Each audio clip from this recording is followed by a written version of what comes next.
What is up, Daddy Gang? It is your founding father, Alex Cooper, with Call Her Daddy.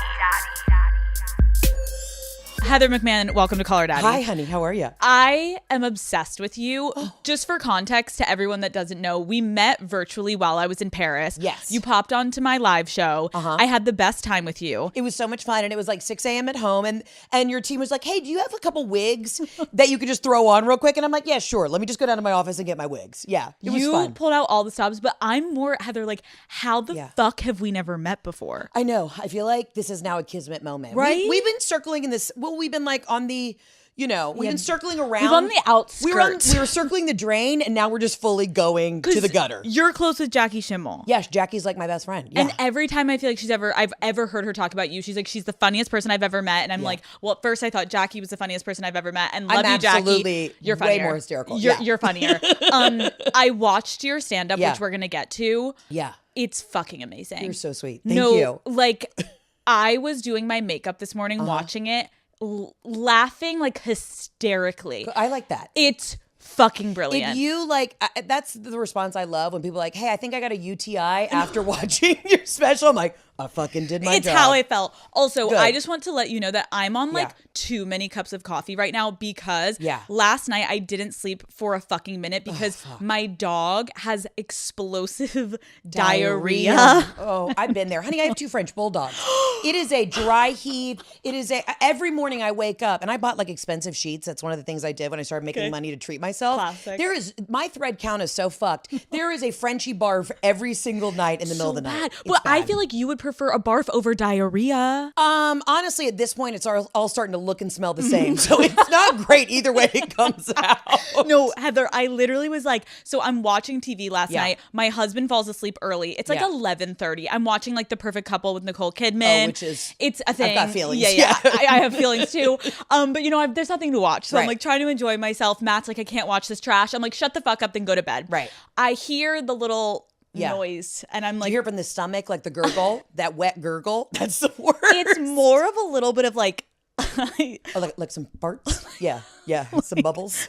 like Why am I being demure? Being like, did your dog fart? Like, it was more of like a splatter, like a big splatter. People hate when I talk about shit on this show, but I don't give a shit. we don't Okay, shit. Yeah, If you're in your 30s and you haven't shit yourself at a Costco in the last 6 months, then you actually need to see a doctor. Get your life right. Right, like fuck off. Okay, so he's splattering. Yeah. and I wake my husband up, and I'm like, Matt, Bruce just shit all over the carpet. Right. and Matt is like, okay, What do you want me to do? Go clean it up. Now, I have never cleaned their shit ever if it's like in the house. Matt Okay. is the best. And I want to talk to you about Jeff, your husband, today. Yeah, we'll get because into that. we're Let's gonna talk about Jeff. Yeah, we're going to talk about our husbands because I look at Matt like mortified. Matt never makes me really do much around the house. He's kind of like the house man, you know? like that. Ellen, we're the breadwinners. Yes. Well, Matt's also doing fine, but whatever. Yeah. So he won't get up and I am on my hands and knees and I am doing the Clorox. I'm doing it all. Yeah. An hour later, he shits again. And 2 hours later, he shits again. So you are seeing a woman who is broken today. I'm seeing a woman who has literally had herself elbows deep in golden doodle doo-doo. So I'm here for support. I actually have been having like the worst anxiety the last 2 days. Why? Just there's so much shit going on, and this is what I've been looking forward to most. It's just like I wear 65 different hats, and literally I was at dinner last night trying to enjoy a nice, porcini risotto, and I literally was like, kind of like, geeking out a little bit. Because it's just, do you get I was anxious? short-circuiting. I thought I had a stroke at dinner, and I was like, is it the Aperol Spritz? Do I need a beta blocker? Do I need a Loratab? Like, what do I need? A little bit of both. A little bit of both. I just took a Benadryl, and I just let it fly. Do you get anxiety a lot? I never really had bad anxiety until my life started getting good, which is weird. Like, wait, what? I think it's a pressure thing. I think you just and I travel so much. I think Yeah. I don't know like what time zone I'm in ever. Classic. Yeah, it was like when life was tough, I was just cruising. Right. When life got things started to start flowing, I think that's when I started to get anxious. Why? Because you think it's like there's more to lose? Like when you're on So the up much and more. up, you're like, I have nothing. I am worth nothing. I'm a loser. When I was rock bottom, I was like, fuck Pussy it, poppin'. let's ride. And now I'm just like, oh, people are relying on me. There are comments on the internet. I don't know. We're good. this is a safe space. The daddy gang is going to fucking love you. And you're funny as fuck. And so you're funnier than probably everyone that I've had sit in this chair. Oh my God. So just do your fucking thing. I know everyone calls you daddy and father, but my dad is dead. Can I just call you dad? Because I'm looking for a father figure in my life. Call me dad. I'm here for you. I've had a lot of girls reach out being like, I had a deadbeat dad. Like, you're my dad. You're my father figure. Whatever way I can fit in fatherly to your life, I'm here for you, Heather. I'm so sorry about your dad. It happens. Yeah. But I'm here. Okay, great. Call Her Daddy is brought to you by Cotton. Cotton makes it so simple to care for yourself and for the world. You guys know there is nothing I love more than being comfortable and cozy, which is why the majority of my clothes are made out of cotton. Cotton is gentle and hypoallergenic, so not only do you look good wearing it, but it also feels good on your skin. Plus, it really breathes, which is important because it means I can wear my favorite sweatsuit even in the middle of an LA summer, as you guys see me do every time on this episode. But it's not just sweats. So many of my go-to staples are actually cotton fabrics, like my favorite pair of jeans from college. I will literally never get rid of those. My cozy flannel pajamas that I sleep in every winter, and the vintage corduroy button-up I stole from my dad. Shout out, Dad. Yeah, that's exactly where it went. It's in my closet, honey. Cotton is so versatile, you might not even realize how many of your wardrobe staples it makes up. The best part is how easy cotton is to wash and care for. Daddy gang, we have all been there where you reach into the washing machine and you realize that you have ruined an article of clothing. Those days are behind us. Okay? You can wear cotton in any season, any style, and for any occasion. Learn more about the benefits of cotton products for yourself, your style, and your space at thefabricofourlives.com. Okay, we need to talk about golf because it consumes my life, Heather. Yeah. And I know a huge part of your stand-up is you talking about your fucking husband golfing. And fucking golf. It is like every woman understands it. The golf widow thing is so fucking real. Talk to me about like where you're at in your golf journey. Have you seen him lately? Has he been on the golf course often? Like, what's happening? I was, getting full glam this morning, running around, taking calls, answering emails. And my husband's buddy put us in a group chat and sent me a photo. My husband's playing some prestigious course in the middle of nowhere, like upstate New York. Oh. And it's just like, look at Big Daddy swing. And I respond, I'm fucking working. Go home. Take care of our Frenchie children. Get the fuck out of here. You're like, I don't give a fuck. I don't give a fuck if he's, letting it rip. You're stuck in a sand trap? Not my problem. It's so crazy. Matt is having like the biggest existential crisis because his country club, even that word, it does make me kind of like clench my butthole a little bit. He's our country club. And I say, you're a country club. He's like, it's ours, Alex. Like, you're my wife now. Like, you're a member. I'm like, I'm never going. I don't know. Maybe I will. Like, but he is freaking out because it's getting closed for like some construction. Oh, just the course seat. Oh, and so he's trying to get it in. Let's go. We got to go play. I'm like, oh my God, you're never home. I have one stipulation. So we at our country club, and I actually think you would thrive as a country club girly. I don't think people give country clubs. Yes, there are archaic practices there, but I love going to my country club. Okay. It's the one I grew up at, the one my grandparents were members of. I hang out with a pack of like 75-year-old women. They play bridge. We drink white wine, and nobody gives me shit. You know what I mean?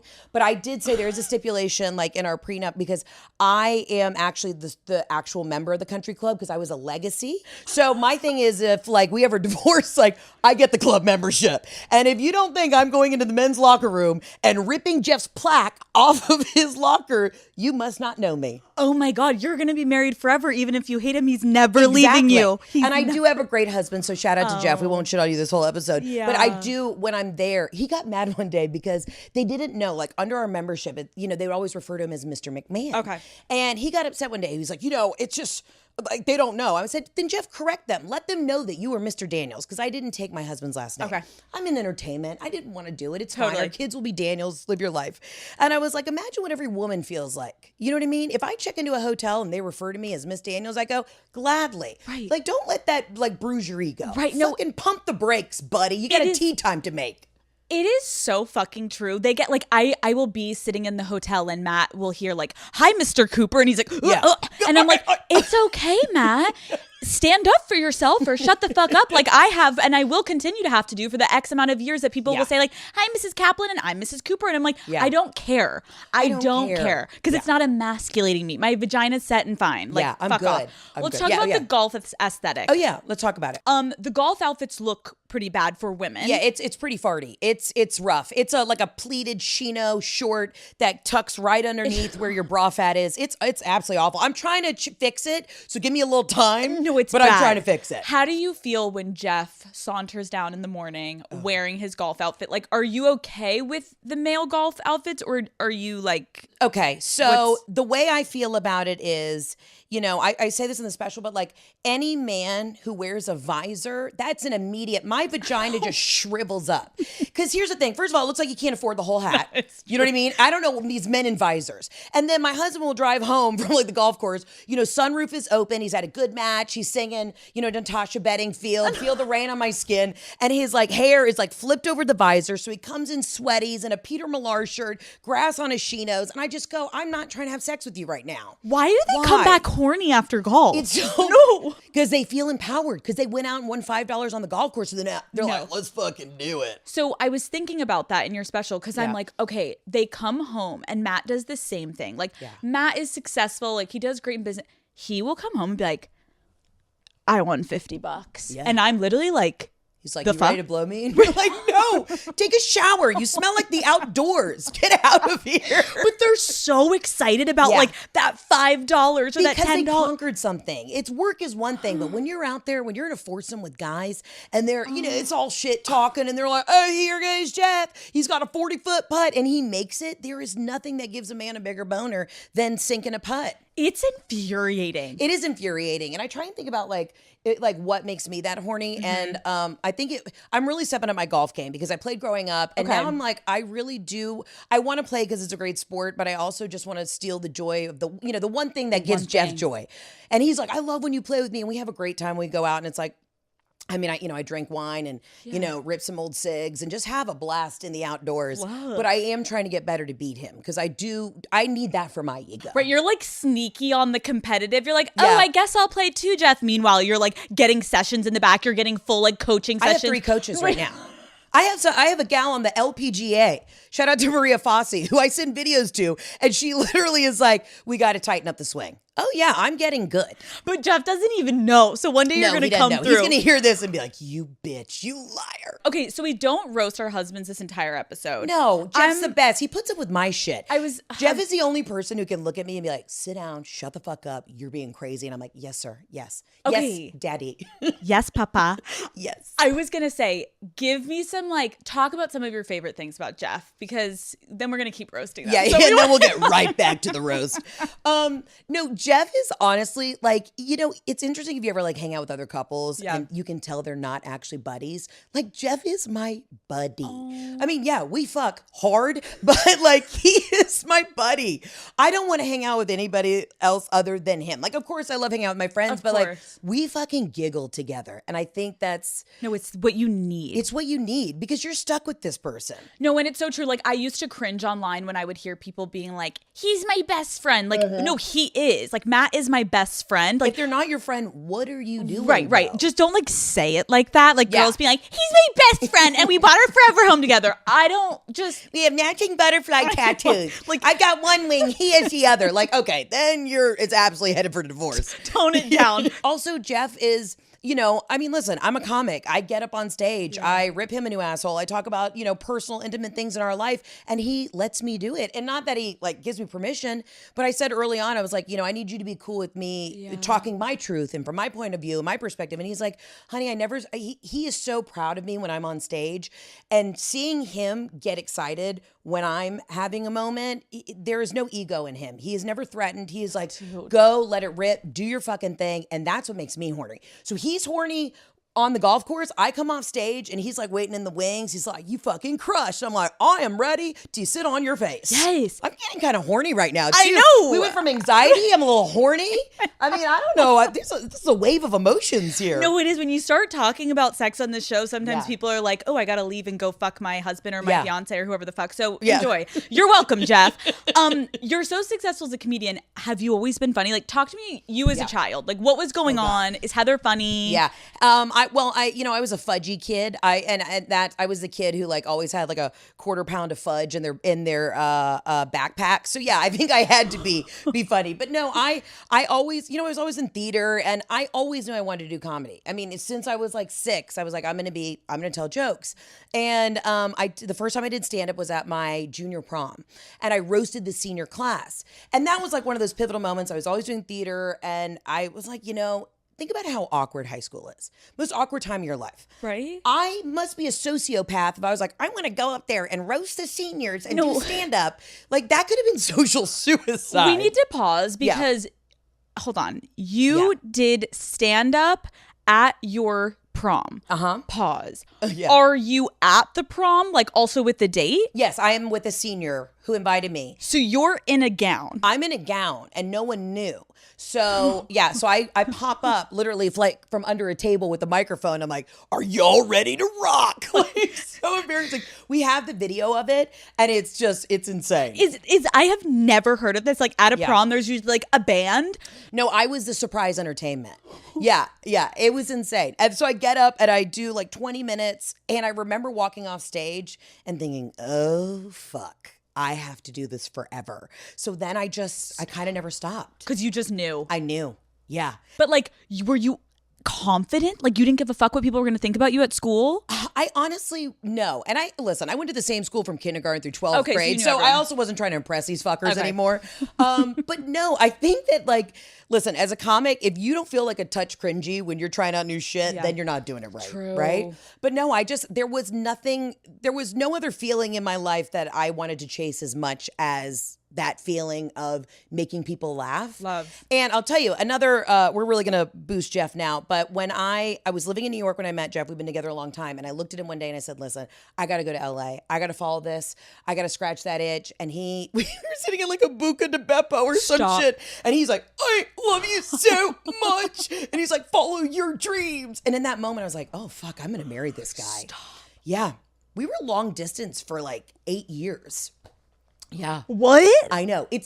I have girls call me all the time like, Heather, I'm long distance. It's been like 3 months with my boyfriend. I'm like, if you're not thriving in your own zone, and if that person can't handle y'all doing your own thing, then you don't need to be together. Okay, long distance where he stayed in New York and you went to LA? Yes. And I was only in LA for like 4 or 5 years, but then I moved back to Atlanta after my dad passed, and Jeff was finishing like a graduate program in New York. And we were just back and forth. I mean, we just made it work. Never a breakup, never a pause. It was just always me and Jeff Daddy. Okay, because I'm going to be real. You and Jeff Daddy are defying the odds, because I have been the little cunt in my podcast sometimes. I've been like, I don't know if like long distance is worth it. I used to say that also in college, mostly because I'm like, enjoy your college. It's also not worth it because if you're in college, you're probably cheating on you. Like, let's be honest. If you're in college right now listening to this with a long distance boyfriend, you're getting cheated on. Yeah, leave it. Also, just say, hey, we're going to break up during college, and I'll see you when you're working for Goldman Sachs and you're out of here. Done. What are we doing? Done. Yeah. I think that was really my vision, was like, it's just too hard in college. However, when you are adult and you can make it long distance work, it's amazing, but that takes very secure people to have trust and to be okay with that long distance. But like, good for you guys. He used to come to all my comedy shows, and this is like when I was in New York, and I, performing for 10 people in an audience underneath the Brooklyn Bridge, and he'd be in his little suits from his real estate job, and he'd sit on the front row, and people thought he was my manager. No. So we were like, wow, your manager is like really dialed into your career. And I'm like, oh, no, I blow that guy. Stop. Honestly, that was probably kind of hot. You're like, so hot. You're like looking at him like he's your business manager. You're like, ooh, we're not supposed to, but we should. Let's go fuck in my car. 100%. I love that for you guys. Yeah, and the Jetta. I only sold the Jetta about 3 years ago. So kind of wish I would have kept it. Wait, the Jetta was the first car I ever wanted, and and then I just could never get a first car until like I started making my own money. My parents were like, we're never getting you a car, so get a job. And I was like, oh, okay. But I always wanted a Jetta. Shout out to Volkswagen. Hopefully they're a great company. Sponsor us. Us. I would love a new Jetta. When I sold that car, I was actually sad about it. It's a cute car. And I got a sensible. Car. I didn't go G-Wagon. I went, hybrid Audi Q5. Shout out to Audi. Sponsorship? I want the Cayenne because that was the car my dad had. And I really want it. I was like, that's when I know, I think I might buy it. No, that was like, I realized that shit from your childhood really sticks with you. When I went to a private prep school that like I really couldn't afford, I got like a soccer scholarship for high school, and I didn't have a car.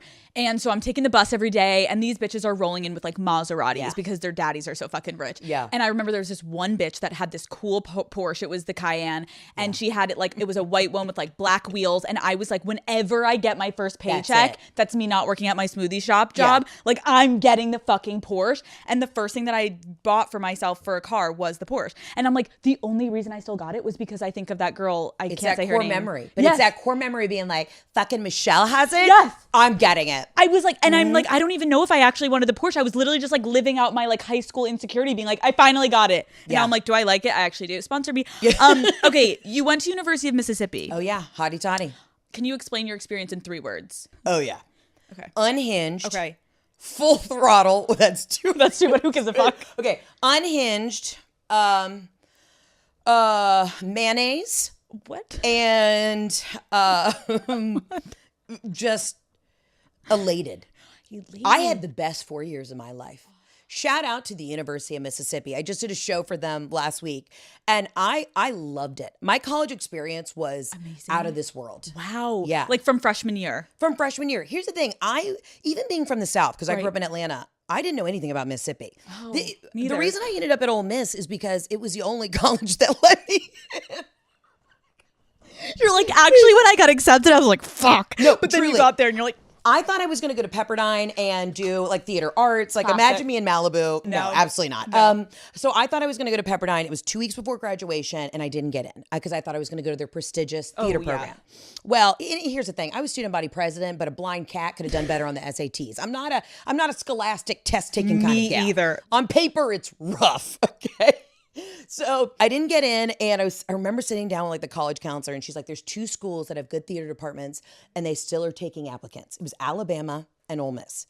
I swear to God, out my hand on the Bible. No. I visited Alabama. I'm in Tuscaloosa. I'm at like the Sigma Chi house. I watched a man snort cocaine off a chicken tender, and I called my daddy, and I said, I'm going to Ole Miss. Like, I like to party, but this is another world. This is some next level shit. So I showed up in Oxford, Mississippi. I didn't know anybody. I did the sorority rush. I had the time of my life. I don't know how I got into a good sorority. Like all of the things, it just clicked. And we own a home there now. I bought a house in Oxford. You did? I go back all the time. I love it. Hold on. Cocaine on a chicken finger? Yeah, it was a lot. It was, and in the South, we got juicy tenders. It's not like a light, it's not like it's not a slim tender. It's a thick boy. It's a thick boy. And I just remember going, I don't know if I'm gonna. That's some real shit. No, I love that your honesty is like, I love Ole Miss. Like it's the only place I got accepted, but like, who cares? You end up, and that's, I think, a great note for anyone that's in high school listening.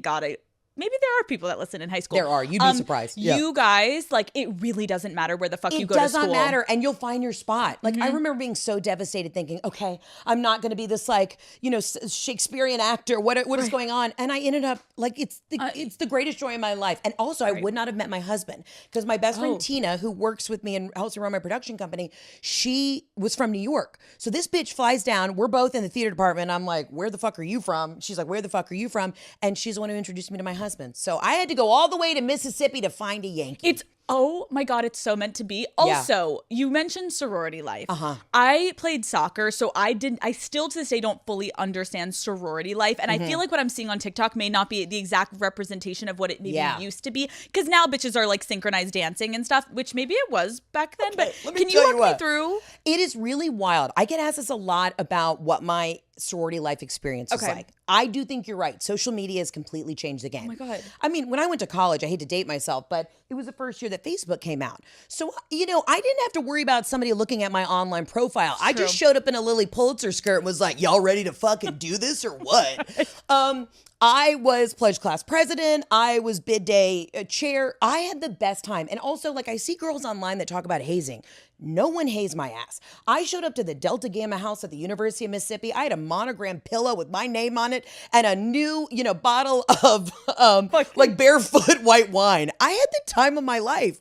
But also, I'm 5'10". You don't really haze you don't gal fuck who's with you. Large and in charge. No, I would stop. I was gonna fucking say, like, I feel like what I'm watching on TikTok right now is like, first of all, the dorm situation. Yeah. How are they? Like, I showed up with the Jansport backpack and I had like a duffel bag and I like threw shit in that I like bought off of eBay. I don't know. What do you got? Like a Bed Bath & Beyond. Like, I had a bed in a bag. That's what you did. I called my roommate who I'd never met before and I said, what color scheme are we going with? We did lime green, hot pink, and black. And literally it was a bed in a bag. You got the comforter, the one sheet. You only had one set of sheets. That's it. There was no changing your sheets. That's it. And then I remember like when the first day of school started, they had those like poster sales and I got like Channing Tatum on one wall. Of course. And then I got like hot girls' asses because I was like, this will really, like, the guys will think we're cool for They'll this. love this. Exactly. I'm hot if they see hot girls on my wall because that makes sense. That makes so much sense. Yeah. So I don't understand when they're like, let's do a transformation and they do the click and it goes from like a dreary dorm room to immediately it's like, you look like you're in a fucking palace. I have a sorority sister who that's her job now. She has a whole business where she redoes the Ole Miss dorm rooms. Wow. They have like antiques in the room. They're built. I mean, I had literally like 3 those stacked plastic bins. You get it like Staples. Yes. I didn't even go to a Container Store. I went to like Office Max and I put my thongs in there and like a bottle of like bourbon that was rolling around in the back. Like nothing about my room. I had a desktop, Alex. I didn't even have a laptop. My dad ran an IT company and he was so afraid that somebody was going to like steal my identity. And finally I called him. I was like, Dad, I got to get a laptop. Like I can't be the person lugging the desktop on a dolly all the way up to the library. Like what the fuck are we doing here? What is happening? Yeah. I was also a theater major, so I didn't really need, a computer, but still the point is like it is different right now. Yeah. And I do believe some of the bitches on TikTok are really going above and beyond for social media. Like if you're someone at college right now that is literally just bringing your PB teen sheets and you got a book bag and that's all you PB Pottery Barn teen. Oh my God. That was luxe. That was the shit. Do you remember when Jersey sheets came out and it felt like you were rolling around on a pair of Levi jeans, really actually not comfortable and not sweat wicking? No. I remember my mom as like a gift sent me the Jersey Pottery Barn teen sheets and I was like in flames when I woke up. I thought I had the flu. So fucking hot. I remember I got like these dark gray ones. Yeah. And the first time a guy came on my sheets and I only had again one fucking pair. Yeah. So I was just looking at that shit like, damn, I'm fucked. And I just left like it there. You took like a credit card that later on after the cum had dried and you were like trying to scrape it off. You were like, we'll just get that off at the end. It's fucking disgusting. Yeah. Anyways, okay, so you were rushing. You got into your sorority. Can you like tell me like, do you remember like your chants? Do I remember my chance? Okay. I thought you would never ask. So interesting enough, so I went to the home chapter. Delta Gamma was founded at the University of Mississippi. It was a big deal that they let a woman not from Mississippi into the sorority. I don't know who wrote me a rec, but they saw my ass coming and they said she's got potential. Damn. Yeah. So it was funny during Rush. So we used to do this thing called a door song. Okay. And you might have seen it on Bama TikTok. Now they banned it, but so somebody comes and knocks on the door. Okay. The door opens and like 200 girls hit the deck. I was always on the bottom because I was beefy. So I'd be on the bottom of this door holding up the weight of my sorority sisters on me. And we'd be like, D-E-L-T-A, Delta D-E-L-T-A. And do this whole thing. And then what would happen is everybody would get off the dog pile and run out and grab a girl who's rushing. Okay. So you're like running through the lawn being like, Emily, where are you? And you had to pretend like you didn't know who they were, but you had giant cards. I mean, you're studying them. And then you're like looking around like, I can't see her. And then this little girl, Emily, pops out of the bush. She's like, it's me. And then we would run them through the DG house. And of course, since I was on the bottom, I was like breathless. So by the time I got up, I would literally be like, where's Emily? Emily from Jackson, Mississippi. Are you here?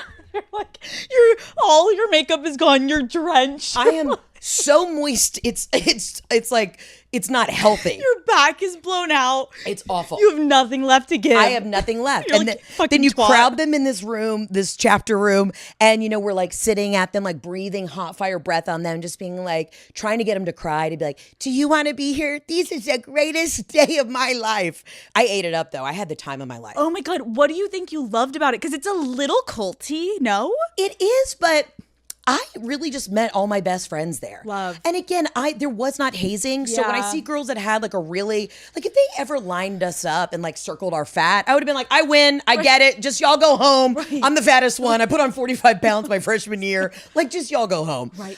It was a lot of, we did like philanthropy work. We had raging parties. It really was not toxic. I'm sure a couple bitches, Yeah. we fought a couple times, but I was also kind of the black sheep. Like I was always sent to standards because I was smoking cigarettes standing up. That was a weird rule. If you want to smoke a cigarette, if you want to rip a heater, you got to sit down, cross your legs. Wait, what? Yeah, because you got to look ladylike. Oh my God. So you can smoke cigs, but you just have to do You it just have to looking sit like down. So if I was standing up, I couldn't. But if I was sitting down having a cigarette, that's kosher, Do you still to this day sit down or do you stand up? I only have I hope my life insurance policy doesn't hear about this.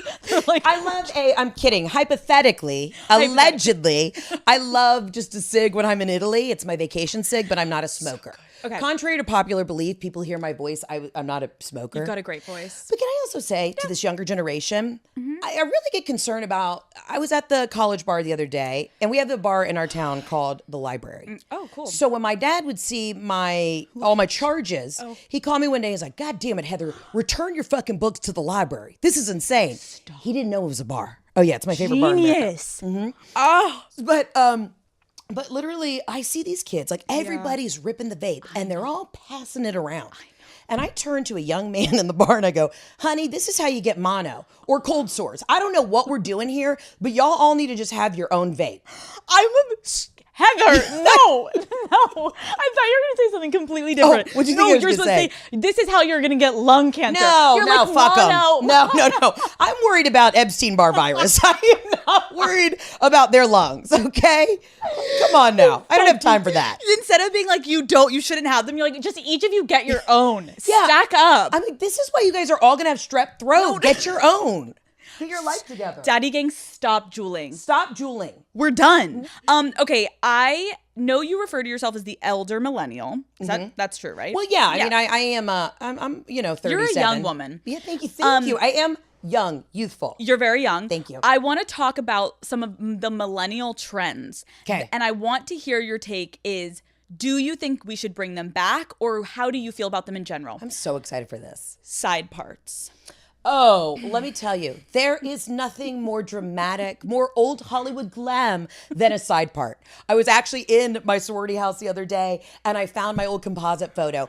It was such a deep side part. It started at the base of my jaw. Okay. It was just a thick comb over. Cool. I had no eyebrows, but I think the middle part, like I'm fighting for my life right now. I have an intense cowlick. And if you knew the amount of time, effort, and Orbe dry texture spray that is holding me together. Wait, because which way do we go? Which way does your hair usually go? Naturally, it should go this way. So it wants to be comb over. It wants to go full Donald Trump. Yes, it really does. I love a deep side part. Obviously, if you do the deep side part and we do the stick straight, like the cheese straightener, it's not a good look. It's really not a good look. And I feel like depending on what phase you're at in your life, like when I look back at pictures of myself as a young girl, I was objectively not. I wasn't like the cutest. Okay. Same. It really wasn't. It wasn't me. I didn't know that though. No one pulled me aside and said, let's blend a smoky eye. Let's draw in our eyebrows. No. Let's maybe go for a leisurely walk so we can get some steps in. I was deep throating like, Hot Pockets, chugging bourbon. I had not a care in the world. But you were happy. I've never been happier. No. Now I'm getting everything I want and I'm like, God, this fucking sucks. You're like, I want to go back to the good old days. Yeah. But it's true that like when you don't have the eye for it, I guess I can say, when I look back at pictures of myself, there is a difference between a side part and the comb over. And when you do the comb over and you're not going for Hollywood glam, like you're not going to an event and you're just looking for the side part, it can really look busted. So I think you're right. It depends on what you're doing with it. But I would say the side part is usually a flop. Okay. All right. You know what? Fair enough. But you also have a perfect straight line through your head. So I just think that you need to be a little more inclusive to the cowlick community. That's all I'm saying. You want to hear something crazy? What? I have a fucking cowlick, bitch. Where? Yeah, exactly. The amount of time that I spent pushing, moving. Gel starts at 7 a.m., bitch, and it's fucking almost 2 o'clock in the afternoon. It was sitting, setting, melting, pressing. And you get the little clips, and the clips, I'll go to an event. I'll be about to walk the red carpet, and I'm like, take the clips out, remove the clips. Last minute, always. The amount of gel and like shit that I had to get to this point, and I sleep with it sometimes like that. Oh, wow. Yeah, I'm dedicated. Sociopath. Yeah. I love it. It's the trauma from childhood where I like look back at those curvatures that I was putting over my fucking hand. It looked so fucking bad that I am straight part and I will never deter. Have you ever had side bangs? No. Well, I did go through a little bit of an emo phase. I was always, but I would be at the Vans Warped Tour in like junior high. And I would always be in like a full Hollister outfit and a puka shell necklace. I still dress like Dave Matthews Band esque, but I was seeing, something corporate, Simple Plan, or one of those bands. Stop. I feel like we would have been friends. Like I went through such an emo phase and I would do the colorful like skinny jeans with like a band t-shirt. I was obsessed with Simple Plan, Blink-182. Then I went into All Time Low. I had all these different, like I was obsessed with Avril Lavigne. I wanted to be her. Avril Lavigne I remember being like a chubby sixth grader, and I'd come home and I'd put her CD in. Because we had a little money, so I had this 6-disc changer, and I would just literally be like, I'm feeling in the sun, sun in the sun. It's just like rage out. My mom would be like, this one. I was naturally, I would think like happy. Like I didn't want to be emo, but I loved the concept of being emo. We're just dramatic. Yeah, we're dramatic. Yeah, we're a little dramatic. Yeah, I'm sorry. Yeah, that is annoying. Okay, how do you feel about tall Uggs? Call Her Daddy is brought to you by Visit St. Pete Clearwater. Daddy gang, there's been a lot of buzz about St. Pete Clearwater being basically the perfect destination for a girls' trip, okay? So as your father, I did a little investigating for you. And let me just say, yeah, it's incredible. I'm going to walk you through the perfect day, okay? First things first. You're going to hit the beach naturally. You're going to get a gorgeous tan. You're going to lay out along the 35 miles of white sand beaches, okay? And then you're going to take a little dip in the crystal clear water. Boom. Next, you're going to get lunch.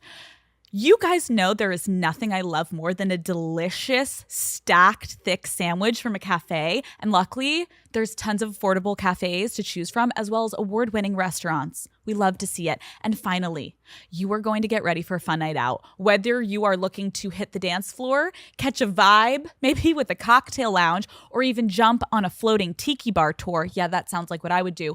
St. Petersburg has everything for everyone. So when you are looking for a sunny getaway that's perfect for your friends' getaway, St. Pete Clearwater, Florida is the place. Head to visitspc.com to start planning your trip today.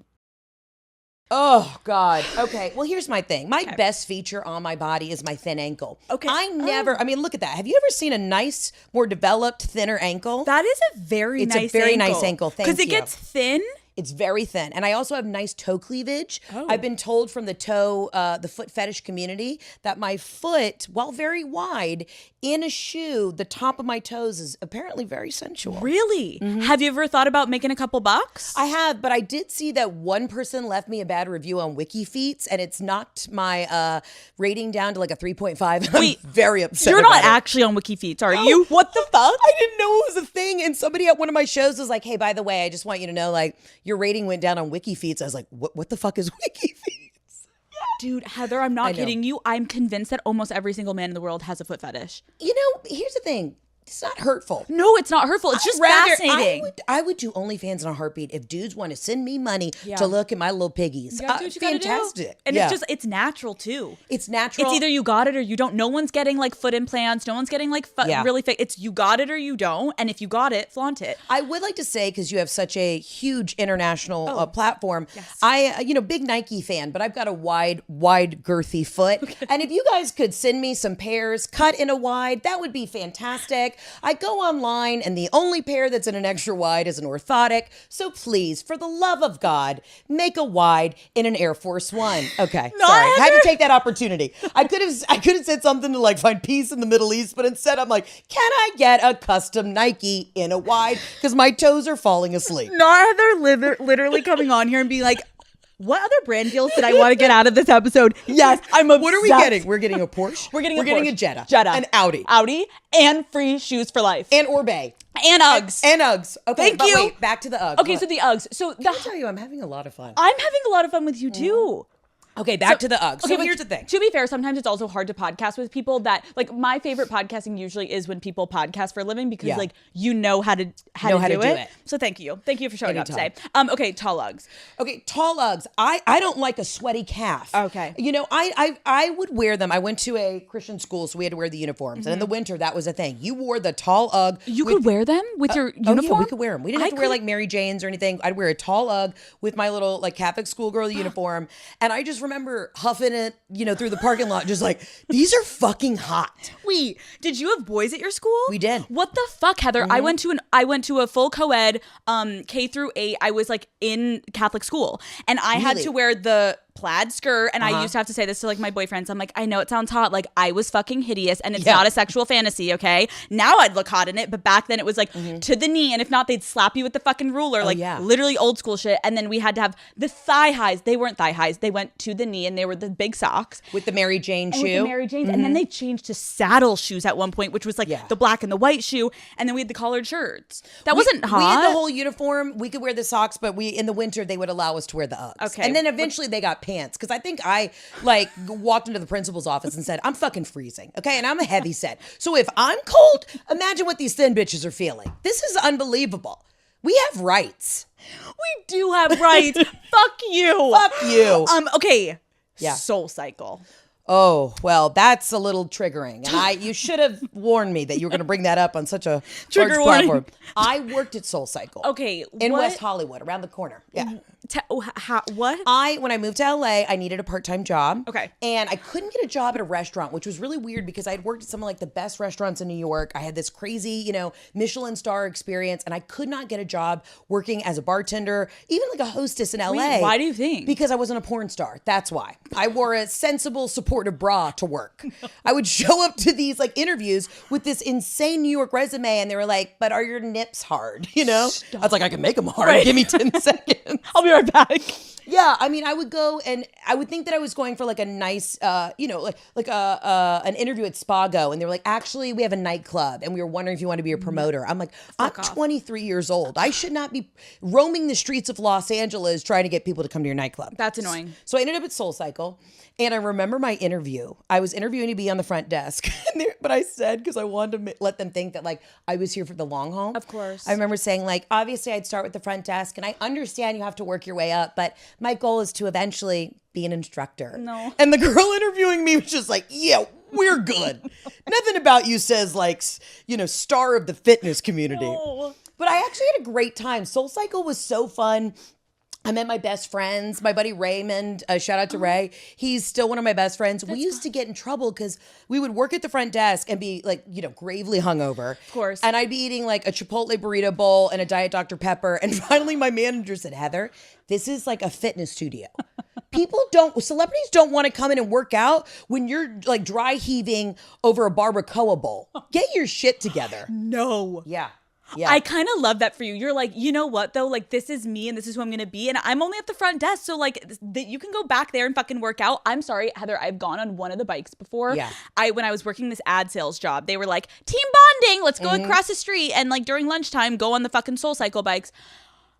It hurt. Pussy throbbed. Yeah, it's not great. It's not like a good horseback riding where you're like, I'm getting a little turned on. It's rubbing my clit in the right way. Yeah. This is like physical pain. No, this is where your urethra is just ripped off. Like you have road rash, but it's on your pee hole. Yes, it's not great. I'm getting like bruises. And then like you go to sleep that night, you can feel like your pelvis area like pulsating, not in a sexual way. But then actually once you do it 2 or 3 times, then you're in it. But see, I knew how to work the system there. I would, all these big celebs would come in and I would slip my little business card that I made on like Vistaprint, okay, to have my headshot on it. And I would slide it into their like bags and I'd be like, if you ever need an assistant, if you ever need somebody to open for you on the road, please ask me. Oh my God. So funny. I did that to Whitney Cummings and I must have given her 10 business cards. She never once called me. And then we're buds now. And I literally was like, Whitney, I need you to just know that I used to drop my business card. I mean, this was 10 years ago. You're like, Whitney, I was either down to be your assistant or open for you, and I did neither. So fuck you, but I also fuck love you. But now I'm a guest on your podcast. Yeah. So boom. But it was amazing. I loved it. So we love SoulCycle. Okay, skinny jeans. Oh, again, I am pro skinny jean because I do want to flex my best asset. But I mean, God. That for me, you said your crotch hurt during SoulCycle. I always had a yeast or a UTI from a skinny jean. It just was so tight, right in the grundle. It can't be worse than jean shorts, though. Oh, I don't fuck with jean shorts. You don't? No, what are we doing here? I don't know. No, well, absolutely not. I'm not fucking with the jean short. I'm pushing 40. I need to be in a jean short? Get out of here. We are. So are you just... What are we doing here? Of course I wear jean shorts. You do? I think I do. Are you lying? No, I. Is that the first time you've lied on this podcast? Say, are you? It is. Can I tell you? I'm in a tough spot. I put on a little weight, and I had all these jean shorts that I bought from Zara, and I tried them on the other day, and I was like, it's a no go. So I'm just very bitter about that. No. And I get it. Like jean shorts, you have to be really you have to be tan. You need to feel good. It needs to be the perfect thing, or just a short dress that's flowy is always a great go-to. Like I'm always like, oh, I can like relax here. But jean shorts are like, they're kind of the devil. I'm a baby doll dress kind of gal, and I know those had a moment on TikTok, but I've got giant jugs, and I like to just sit right here, titties under my neck. Are they real? They're real. Yeah. Oh yeah. And I'll tell you what, I got perfect nips. Really? For a large breast, I got a really nice breast to areola ratio. Fuck. Yeah, that's my one. You have so much good shit. Fuck you. You're like, hey, let me show you my thin little ankle. Also, perfect fucking I've literally nipples. come in here and been like, I had a great sorority. My husband is fantastic. Life is great. Now, I haven't shit today, and I do have anxiety. But other than that, I'm thriving. No, but I mean, listen. Great tits. I am always, now especially, being in the spotlight, I pick apart myself all the time. No, it's nice to be like, I fucking like something about myself. And now they're not where they used to be. I definitely would love a lift, but the areola is nice. I'm fucking jealous, and I'm already picturing it. Like I'm thinking of it sexually. Your husband is lucky. Yeah. Moving on. Super thin eyebrows.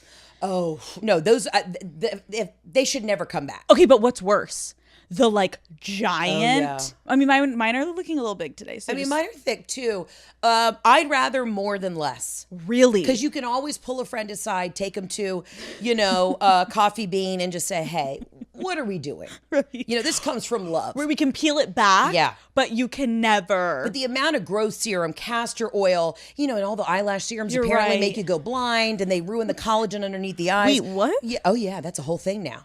Yeah, apparently we've been using all the lash serums, and they apparently dissolve all the fat underneath your eyes. And I need perfect. I mean, right. Maybe I should start rubbing this all over my body. But no, thin eyebrows should never come back. That is a crime against humanity. No. It should be outlawed. You should have to do hard time. If you're over plucking, you need to get your life right. But then it's so unfair because I look at Pamela Anderson and in my twisted mind, I'm like, God, I wish I could pull that off. No one can pull it off but her. And just let her have it and move on. I suffered, and I think because you said earlier you didn't have eyebrows. Growing up had the hair. I had nothing to show for the hair because if you saw me in the right lighting, you'd see what looked like a unibrow, and it's all just peach fuzz. I finally dyed them when I was in high school, and I had never felt better in my life. I was like, oh my God, my 5 head is gone. I've got the angles. It looks good. But then I just kept building on it. Yeah. And I feel like I really took it to a level where I see pictures of myself in the freshman year of college is bad. They got too much. They were black. Yeah. We definitely over-dyed for a long time. And they were cinder blocks. I always had thick, natural, bushy brows, but I would go to the nail salon and, they would just like hold you down in the back. I never went to like an eyebrow specialist. Oh my God. I'm like, I'm getting a fresh gel set and I'm getting my eyebrows done in the back. And I came out one day and the tips were gone. No. I mean, they ran away with them. And then, you know how long it takes to grow that shit back? Oh, you're fucked. You're fucked. So my entire college career, I had my deep side part. I'm in a pair of gaucho pants. I'm in a halter top. My, perfect nipples are hanging out. I put on 45 pounds and I got no brows and I didn't blend a smoky eye. I mean, I've really come a long way. Picturing you smoking a fucking cig. With a cig and a nice, Jessica Simpson wedge. Gauchos. Gauchos, yeah. Oh, that God, was my they were time. good. Gauchos were great. And then if you wanted to hook up with somebody, I'm kind of in a gaucho now. You didn't even have to take them off. They could just slide a hand up there and just finger you, and that was fun. The width was impeccable. I think we should maybe bring gauchos back. I think we should. I know people are trying to do the barrel gene, and I'm not into that. You know what you can't do is finger somebody in a barrel gene. You can't even get half a fist up there. I don't think. Also, who wants to finger somebody in a barrel jean? If I see a bitch coming down the street in a barrel jean, I'm not attracted. No, it's not. No, it's not the look. Gals, that's what we need to. The barrel jeans are out. But don't you think that is where that's a definition of women dressing for women, where they the girls would think these are cute? I don't know though. Well, as a full woman, just right now here in the flesh, I say no. Don't fucking do it. Let's get rid of it. Bring the gauchos back. Buy to the barrel. Yeah. Okay, this is controversial because I'm staring at your ankle, and I guess I'm so worried. This goes against everything that we've talked about today about this one body part that's really a highlight for you. Ankle socks, I don't know if you realize, they're currently out. What do you... Oh, ankle... Oh, but what do you have? These are... Is that not an ankle sock? No. Ankle socks is where you're showing your fucking ankle. Okay, but I have a no-show. I thought that was a no-show sock. Oh, I thought you were going to say you have no socks. I was get out. No. You stinky Honey, I got a wide fucking foot. If you think I'm letting these cheddar blocks just marinate in here, I'm not trying to bake a casserole, okay? Again, Nike, I'd like a wide. Okay, wait. So I thought that was a crew sock. So this is whatever the fuck you want to call it, but this is not an ankle sock. This is that Hailey Bieber, it's Princess Diana, trendy. Okay.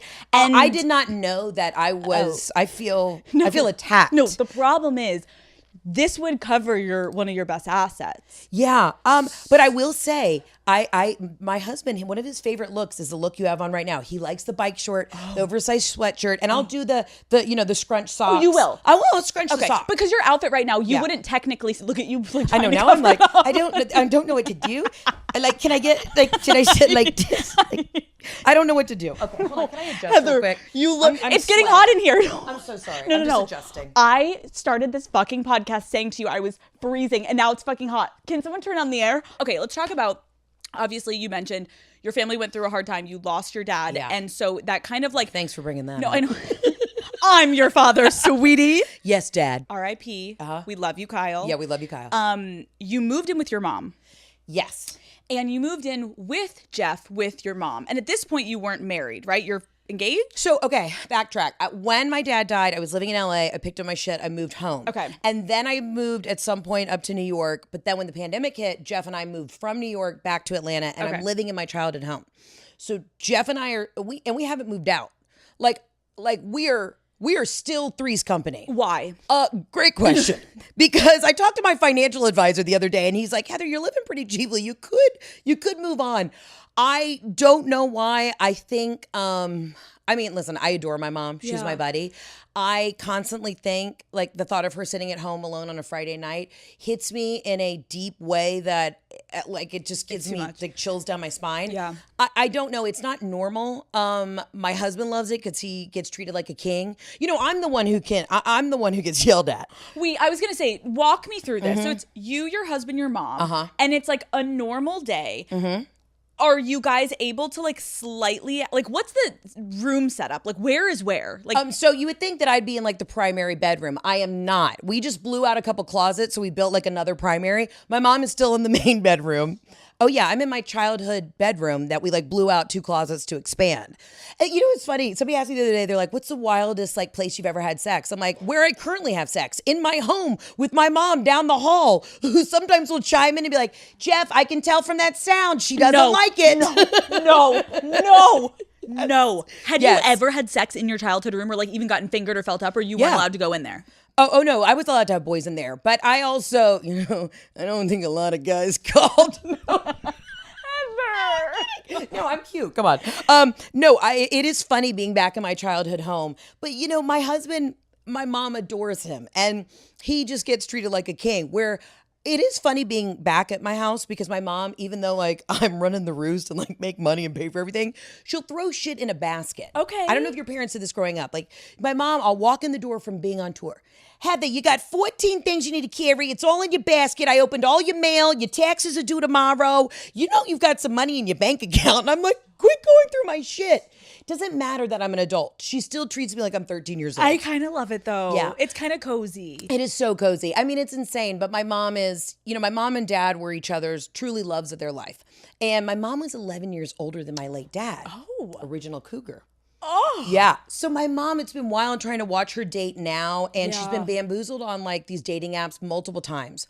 It's like she thinks she's talking to an architect from New York. Of course. He's, somewhere in another country, and he's trying to steal all her social security number. So really, I have to live with my mom because it's Fort Knox. She's just trying to get, a little dick on the side, and I'm not going to have an inheritance because some guy on the other side of the world is stealing all of the funds. Oh my God. Yeah, it's bad. Oh my fucking God. And my mom's great. And she's kind of at this point, she's 76, doesn't look a day over 40. My mom's hot. Perky titties, like tiny. She's spunky. She travels. And I keep trying to, I ask my audience all the time, I'm like, anybody got a rich uncle or a great dad who... My mom doesn't want to get married again. She just wants to travel. She wants to feel something with a She guy. wants to feel something. Yeah, and she's like, Heather, I'm not dead yet. I'd still like to be intimate. I said, you get up on that horse and ride, girl. Fuck. That's so incredible. And I actually agree. Like, the thought of a parent being alone as they're getting older makes me want to start crying. So I think you're like a lovely human being for do that. But like, are you guys caring at all? So you're not caring when you're having sex that your mom's gonna hear you? No, but I do. I have much better sex when I'm on the road and I'm in a Four Seasons, and we kind of feel bad. Like the parents got away. And it is funny. We do call my mom the toddler because when we like go to dinner with her, she sits in the back seat and she watches her iPad and she's giggling to her YouTubes. And Jeff gets along with her. Jeff gets along with her. I mean, listen, he is so patient, but my mom's from up north and my husband's from up north, so they kind of like have their own banter. And I'm just sitting on the porch drinking an iced tea going, I do declare, why are y'all yelling in this house? I'm obsessed with it. I also just think like the fact is as a comedian, like it's a really good dynamic. It works. It's working. It's working. I'm not now mad I about would it. like a little bit more money because if I could expand, if we could upgrade, I would like a big chateau with like a guest house. So I at least get to be in my own four walls without Robin barking down my throat. But we're putting that on the vision board. Something that you talk about in your stand-up special that had me cackling. Well, two things. We have to talk about two things. One is blowjobs because love them and hate them. Sweetie. Mm-hmm. The way that you described heading downtown to the Wiener. Yeah. And seeing the Wiener hole and the Wiener hole and approaching it. There is a goofy ass hole down there. It is. Yeah. The Wiener hole. But it works if you like swirl your tongue in there a little. Like, oh yeah. Oh, it's a little. Like, if you don't get in that little hole, then they're not getting in yours, and we all know this. Give them a little surprise attack. But I never try and go for the other hole. You know what I mean? I'm like, that is you do you. When you're married, at least, when your spouse has diarrhea. It's every 30 minutes, just like your sweet dog. So it's like when people are like, oh, you like eating butt. I'm like, no, Jeff had, jalapeno poppers at TGI Fridays on a golf outing, and he's been bitching about it all day. No, I don't want to lick his butthole. I'm so sorry. No, Jeff. it's fucked when you do. Like, I have never been opposed, and I know that's bad of me to say, but I'm in the blowjob, and it's the accessory to a blowjob moment. Yeah. But in between that little gooch. I mean, I'll tickle the gooch. I'm in the gooch. I am hitting the taint. I slap it around a little bit. I take the dick, just hit me on both sides like I'm doing a little, get ready with me. I mean, I'm doing the layers of blush, Patrick Ta, the whole works. But I'll tell you right now, I'm not going further back. What I love about Unless he is rinsed out in the yard. No, that's what's crazy is if like I've had guys before be like, go down there. And I'm just like rubbing it because I'm like, I can smell it through the tunnel. It's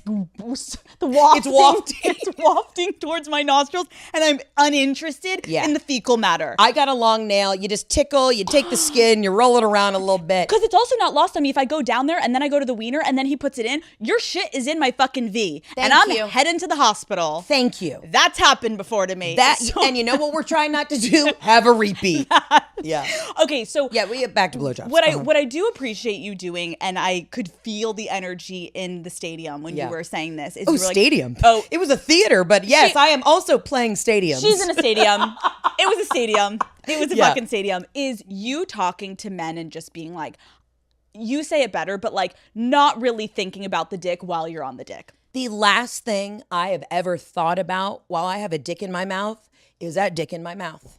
I am thinking about the drama that is going on in the Nextdoor app. I am thinking about, the rogue raccoon I possibly may have run over in the Audi Q5 hybrid. Wait, are you deep in the Nextdoor app? It's insane. Do I need to get on that? No, don't. You don't have time. I mean, you're like, I don't know. I'm running an empire, but you're running like a shempire, okay? No, I love it. I'm in a group chat with all the ladies of my neighborhood. And when I tell you, it is so fun. We had a car burglary like 2 weeks ago. If you give a pack of women, and I do say pack of women because we are like wild wolves. We are. If you give a pack of women in a suburban community 2 clues, they have already found the perpetrator. They found who is linked to. We have taken down a full cartel. So I just want to say, fuck the FBI. Couple white suburban women, and we are off to the races. Not Karens. We are more Sharons. I am like not kidding you. I've heard people talk about this, and I think even if I'm just on the periphery and want to read in on my community, I'd kind of like to get in there because I like dumb shit drama that kind of has nothing to do with me, unless I guess they're saying that there's like a murderer in our neighborhood. It's so refreshing. If you're like, I can be on the periphery and just kind of like chime in every now and then, fantastic. Yes. But yes, if there's a murderer in my bushes, please let me know. Have you ever had a stalker? You know what? No, but like not yet, bitch. Challenge accepted. No, I've had one person that has lightly kicked it up a notch. It up a notch. It could be equivalent to like getting a little stalkery, but I've done a pretty good job at really like putting things to an end when it gets a little out of control. But someone's kicked it up a notch recently, and Matt's handling it. I like that. So Jeff, my husband runs his own meet and greets at my shows by the bar. So because I have a ton of gals that come to the shows, and he's in the corner just being like, "Oh, did you want to get a photo?" And I'm like, Jeff, she's fucking nuts. I told you about her. Stop. That's Carol Ann. Run away. Yeah, he loves it. Do you have a stalker?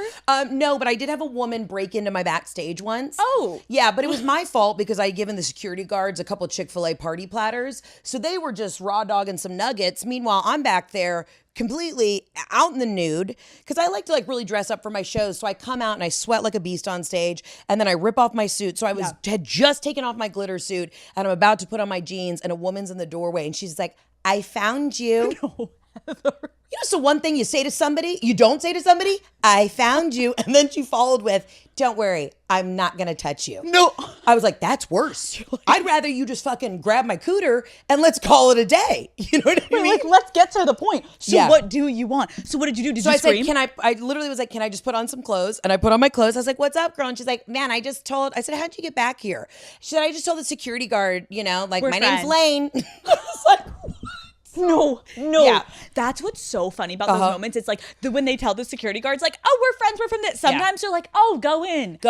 I'm not worried about a male stalker. I think I'd like a little bit of a boost to the ego. But I have always said that I will probably be murdered one day in a TJ Maxx by a white gal named like, Michelle or Tanya. Like that's going to happen. That's who's taking you down. I think that's who's taking, like, you didn't read my DM. I'm like, I'm so sorry. I didn't see it. I didn't know. I think a light stalker is always good because it keeps you like, oh, we're doing something right. We're kind of a big deal. We're actually like doing things. We're a really big deal. Yeah.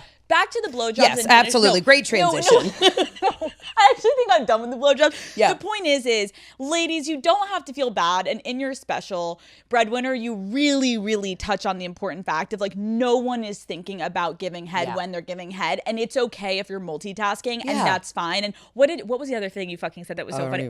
Oh my God, that you believe that all men are slightly on the spectrum and all women have ADHD. It's so true. I think so. Here's the thing. Men are really good at getting dialed into one thing. My husband is incredibly successful, but he's successful at one thing at a time. Meanwhile, I will be on stage delivering jokes. I already have my like Uber Eats order in my head.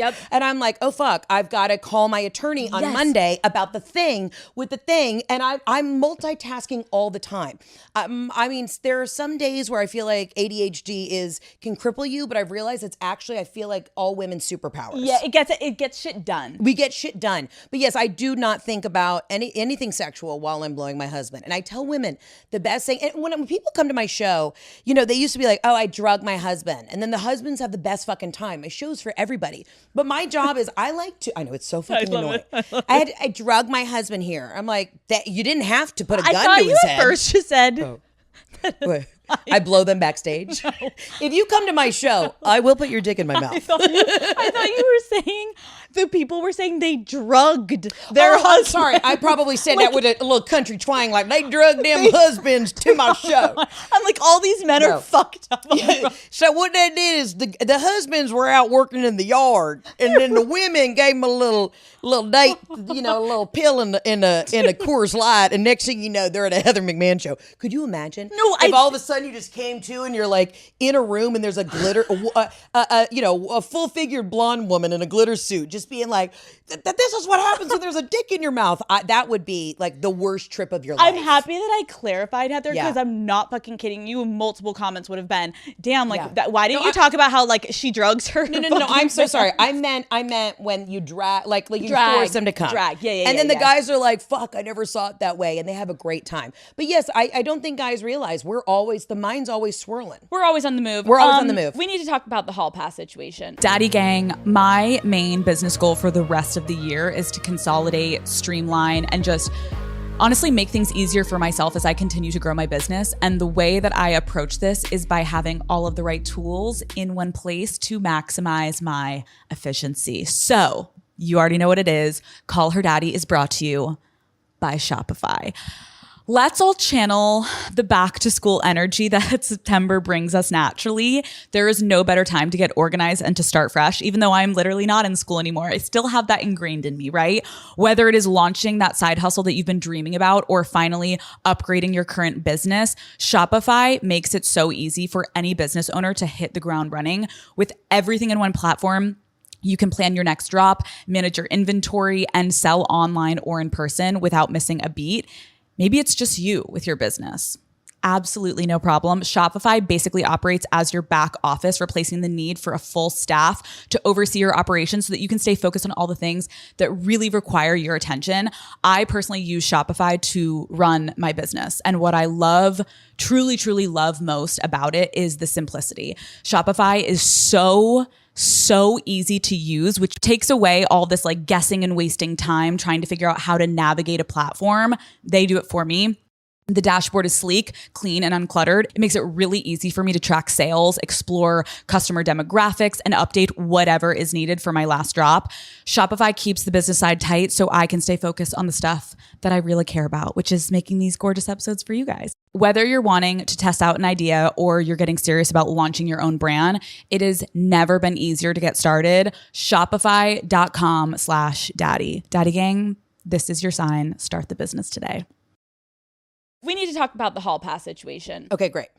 Yes. I'm not trying to give away too much of your special because everyone needs to go watch it and there's so much good fucking shit. But this hall pass situation, you almost can't help but be like, did this actually fucking happen? Yes. This is insane, Heather. This is insane. So walk us through. Also legally, I don't know what I'm allowed to say, but no, my husband's hall pass is the incredible, gorgeous model, Kate Upton. Love. And we were down in the Turks and Caicos, and she had like DM'd because we had mutual friends. Hey, saw you're down here. Like, would you like to come over for like a cocktail. What a nice DM. What a nice DM. And I hadn't gotten my husband a Christmas gift. And I leaned over and I was just like, hey, let's go have some cocktails. I told him that my sorority sister was down there. It's so good. And so I get him there. I drag him over to this cocktail hour. The door answers and it's Kate's husband, Justin Verlander.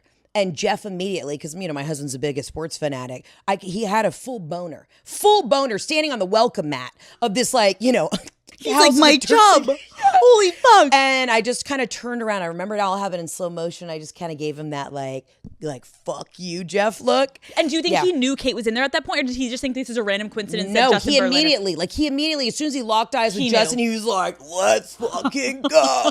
You're kind of like a brave woman to bring your husband into the same room as his hall pass. Well, also, Justin Verlander is an incredible athlete, makes $1 gajillion, and is like a model himself. So I wasn't worried about it. If Jeff ever made anything weird, this guy is, an all-star athlete. I feel like he could have body checked Jeff.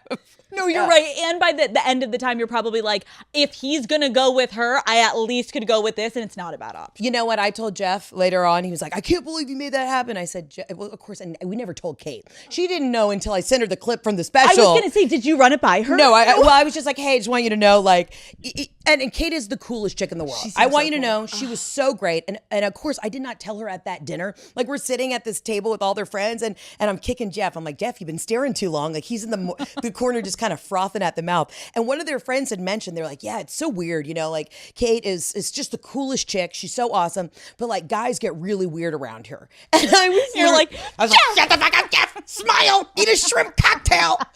Quit getting weird. But no, they were awesome. But I do think that I have really exposed Jeff to these cool opportunities. He's gotten to meet all of his sports heroes. And what have I gotten? Let me tell you, all I wanted were 2 tickets. I wanted an Eras Tour ticket and I wanted a Beyonce ticket. Did you go?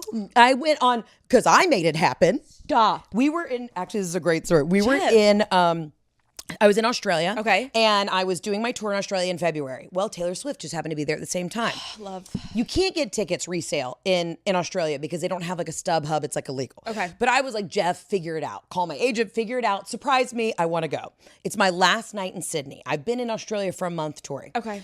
Jeff's like, I have a surprise for you tonight. I'm like, this is it. He got tickets. I'm going to the Eras Tour. I've got the friendship bracelets ready. Let's go. And next thing you know, our hotel was right around the corner from the Sydney Harbor Bridge. Okay. So it's 5:00. I'm getting ready. He's like, oh, no, just go dress casual. I'm like, oh, he's got a surprise. He probably has an outfit for me. This guy thought of everything.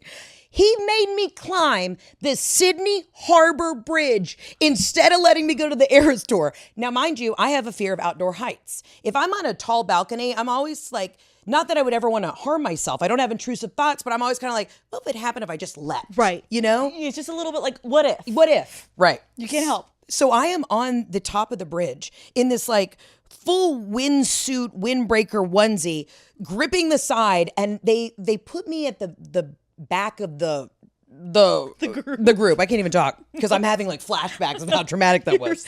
They put me in the back of the group. I'm clinging onto the side of the bridge, and the guy comes up. He's like, "Are you good?" And I was like, "I was supposed to be at the Eras Tour, and I'm freezing on top of this bridge."